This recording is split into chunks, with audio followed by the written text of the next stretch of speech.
Welcome to channel of रचित classes. आज हम बात करेंगे पर्सनल फाइनेंस के बारे में। पर्सनल फाइनेंस एंड इन्वेस्टमेंट हमारा जो सब्जेक्ट है उसके बारे में डिस्कस करेंगे। तो उसके एमसीक्यू पेपर्स 2021 के आज हम with solution with described answers के साथ हम देखेंगे। तो फर्स्ट क्वेश्चन हमारे पास है, which of the following statement is और आर ट्रू। इसमें से कौन सी स्टेटमेंट सही है? So long term goals are set first, followed by the series of corresponding short term and intermediate goals. यानी लंबे अरसे के अगर आपको गोल सेटअप करने हैं तो टेम्पररी यानी जो आपके शॉर्ट टर्म गोल्स है या इंटरमीडिएट गोल्स है उसको आपको कंप्लीट करना पड़ेगा पहले, तब जाके आपका लॉन्ग टर्म गोल सेट होगा। Second, financial goals are more effective than the set of the goal dates. यानी आपको फाइनेंशियल गोल्स डिसाइड करना है तो उसके डेट्स डिसाइड करने पड़ेगी, गोल डेट्स डिसाइड करना पड़ेगा। Third thing is, goal dates are the target point in the future when you are expected to achieve or complete the certain financial objectives. Goal date क्या होता है कि आपको पर्टिकुलर टाइम पे आपको क्या करना होता है कि फ्यूचर के ये दिन के अंदर इतने साल के अंदर मैं इतना काम कर लूंगा, तब जाके आपके फाइनेंशियल ऑब्जेक्ट कंप्लीट होंगे। एंड ऑल ऑफ अबव, तो सही आंसर हमारे पास है ऑल ऑफ अबव। तो ये सारे स्टेटमेंट सही है कि जो हमें गोल डिसाइड करने के लिए होता है। नेक्स्ट क्वेश्चन लेते हैं। Next question, in which, in case of the individual life insurance premium is paid is not allowed at deduction under section 80C for the assessment year 22-23। यानी किन के लिए अगर आप LIC का डिडक्शन देते हो इन द सेक्शन 80C तो अलाउेबल नहीं है। फर्स्ट ऑप्शन है इंडिपेंडेंट सन, सेकेंड डिपेंडेंट डॉटर, थर्ड है हीज और स्पाउस, और फोर्थ होता है डिपेंडेंट पेरेंट्स। तो हमें पता है अंडर सेक्शन 80C के अंदर जो फैमिली इंक्लूड होता है उसके अंदर हम कैलकुलेशन करते हैं जो पर्सन यानी असेसी, उसकी वाइफ, उसके dependent independent childrens. Dependent independent यानी डेटर, उसके जो भी चिल्ड्रंस है वो डिपेंडेंट हो या इंडिपेंडेंट हो, मेल फीमेल कोई भी हो, यानी हम उसको मैरिड अनमैरिड सब कुछ यहाँ पे अलाउड करते हैं। तो हमारा आंसर आएगा dependent parents. Next thing is, in the preparation of the personal finance statement, जब आप पर्सनल फाइनेंस के स्टेटमेंट बनाते हो, which one of the following can not be classified in the category of investments in the balance sheet. यानी यहाँ पे आपको decide करके देना है कि कौन सी चीज इन्वेस्टमेंट के अंदर नहीं आएगी। नेक्स्ट क्वेश्चन, फर्स्ट आपके पास है residential house property, second pension fund, third bond या शेयर्स। शेयर्स या बॉन्ड या पेंशन फंड ये आपका इन्वेस्टमेंट होता है जिसको रिटायरमेंट के बाद आपको वो पैसा वापस मिलने वाला होता है। तो रेसिडेंशियल हाउस प्रॉपर्टी वो रियल प्रॉपर्टीज में आता है। सो answer is residential house property, जो कि इन्वेस्टमेंट के अंदर इंक्लूड नहीं होगा।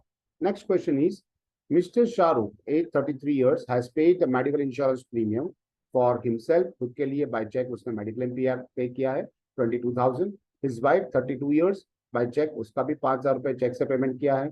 सन जो इंडिपेंडेंट है, दैट इज नॉट डिपेंडेंट है, उसका भी चेक से 1,000 रुपए पे किया है। डॉटर डिपेंडेंट बाय कैश पे किया है 2,500 एंड ग्रैंड पेरेंट्स 5,000 का पे किया है। How much deduction he can be claim under section 80D for the assessment year 2021। कितना डिडक्शन मिलेगा 80D के अंदर, तो देख लेते हैं। हमें ऑप्शन दिए गए 27,000, बी 1,50,000, सी 1,25,000 या फिर डी 25,000। तो यहाँ पे हम अगर कैलकुलेशन करें तो 80D के अंदर हमारे पास हस्बैंड, वाइफ, डिपेंडेंट चिल्ड्रंस और पेरेंट्स इसका होता है। यहाँ पे ग्रैंड पेरेंट्स भी दे रखा है तो हमारे आंसर में ग्रैंड पेरेंट्स काउंट नहीं होंगे। सेकेंड थिंग इज कि डिपेंडेंट चिल्ड्रंस बोला, यहाँ पे उनका सन है जिसने नॉट डिपेंडेंट है तो उसकी जो है कैलकुलेशन वो यहाँ पे नहीं काउंट होगी। सेकेंड थिंग और एक है कि जो मेडिक्लेम है वो कंपलसरी आपको बाय चेक पेमेंट करना है या फिर अदर देन कैश पेमेंट करना है। तो इसके हिसाब से अगर कैलकुलेशन करें तो यहाँ पे हम देखेंगे तो मिस्टर शाहरुख के 22,000 और मिसिस शाहरुख के 5,000 रुपए। Daughter due to cash payment वो अलाउड नहीं है, ग्रैंड पेरेंट्स भी अलाउड नहीं है। और अब बात करें अगर उसके बेटे की सन की, जो कि 1,000 रुपए दे रखा है लेकिन वो नॉट डिपेंड है यानी उसका भी काउंट नहीं होता।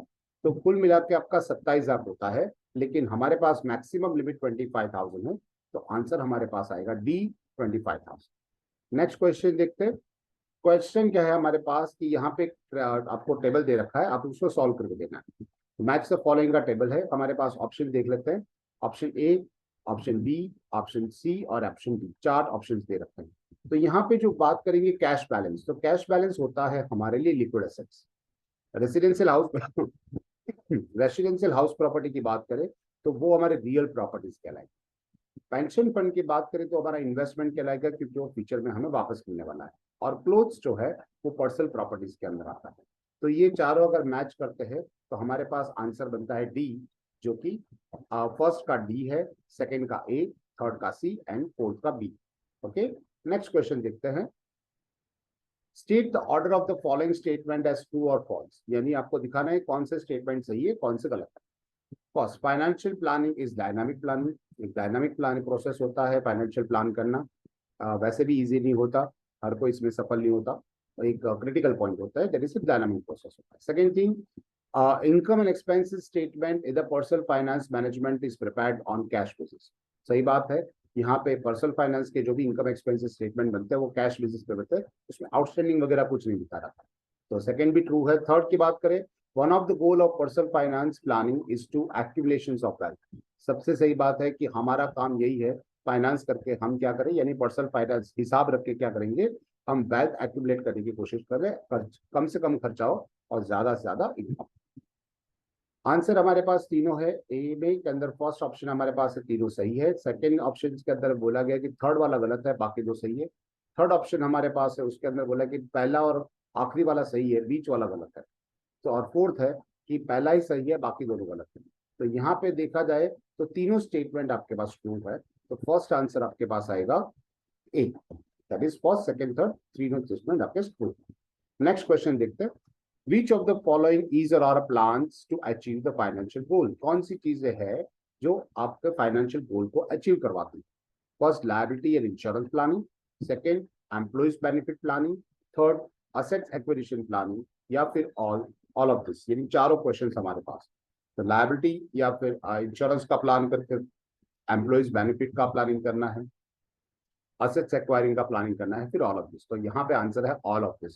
सारी चीजें अगर आप करोगे तभी आपका फाइनेंशियल गोल सेटअप हो पाएगा। Next question is, mister Anil, that is age 68 years, has an on interest of 21,000 from the saving account with the bank and 28,000 from the fixed deposit.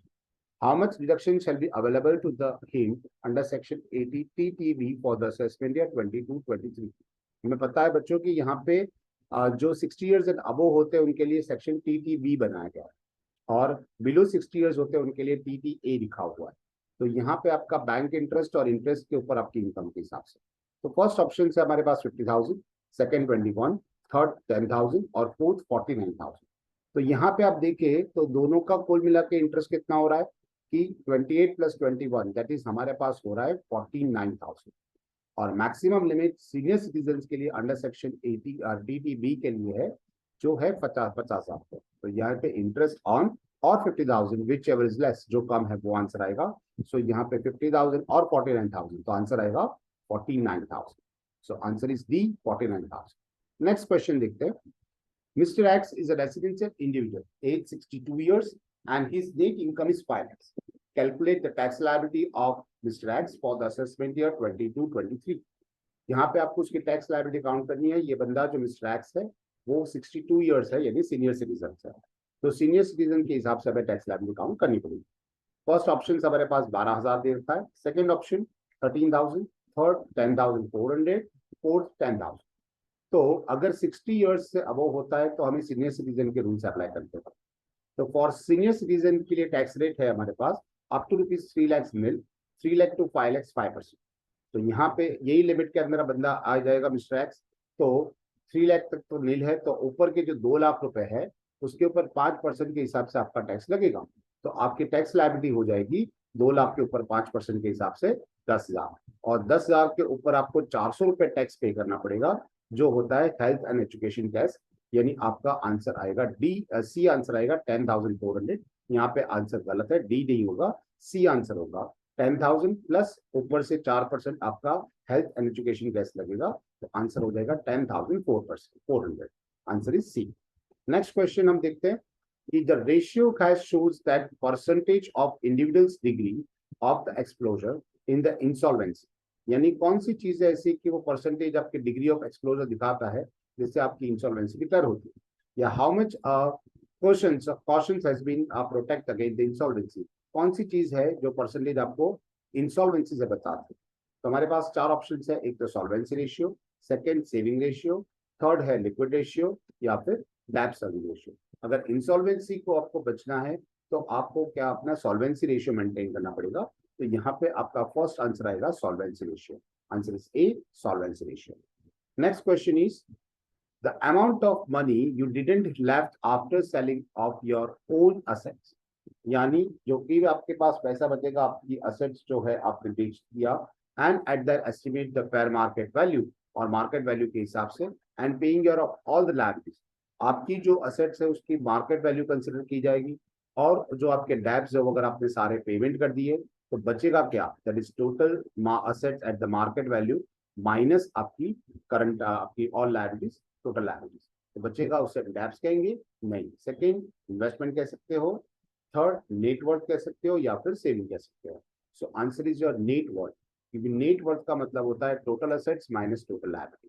So answer is C, net worth. Next question है हमारे पास, budget किसको कहता है। Budgets are first allow you to monitor and control the spending, आपका जो खर्चा है उसको बचा सकते हो, उसको मॉनिटर कर सकते हो। सेकेंड थिंग फॉरवर्ड लुकिंग, आप फ्यूचर के बारे में प्लान कर सकते हो, उससे बजट कहेंगे, सही है। Third based on expected income and expenses, future में कितनी इनकम्स होगी कितना एक्सपेंस होगा उसके हिसाब से बनाओगे, तो ये बात भी सही है। और नेक्स्ट ऑल ऑफ अबोव, तो सही आंसर तो वही हो गया, तीनों बात सही है तो आपके बजट्स हो गए, all of above is your correct answer. Next question, calculate the saving ratio of mister Varun from the following information, उनका सेविंग रेशियो काउंट करना है। तो the tax paid by mister Varun is 12,000 during the year, and income before tax is 9 lakhs and cash surplus is 6,45,000। तो इसके हिसाब से हमें बताएगा कि आपका सेविंग रेशियो 73% आएगा, या 75.09% आएगा, या 72.63, या फिर 66.77। तो सबसे पहले हमें काउंट करना पड़ेगा सेविंग रेशियो। सेविंग रेशियो क्या होता है बच्चों, तो सेविंग रेशियो का मतलब होता है cash surplus divided by profit after tax. तो कैश सरप्लस आपको दे रखा है 6,45,000, लेकिन आपको जो प्रॉफिट आफ्टर टैक्स जुड़ना पड़ेगा, क्योंकि हमने इनकम बिफोर टैक्स लिखी थी 9 लाख, तो 9 लाख में से टैक्स पेड 12,000 जो वरुण ने पे किया था माइनस कर लेंगे, तो बाकी बच जाएगा 8,88,000। तो 6,45,000 डिवाइडेड बाय 8,88,000 इंटू 100, तो आपको आंसर मिल रहा है 72.63%। तो हमारा आंसर आएगा सी, 72.63%। Next question, calculate the tax liability of Mr. Akshay, age 88 years for the assessment year 21-22. His net income is 70,50,000। देखो यहाँ पे मिस्टर अक्षय जो है वो सुपर सीनियर सिटीजन है।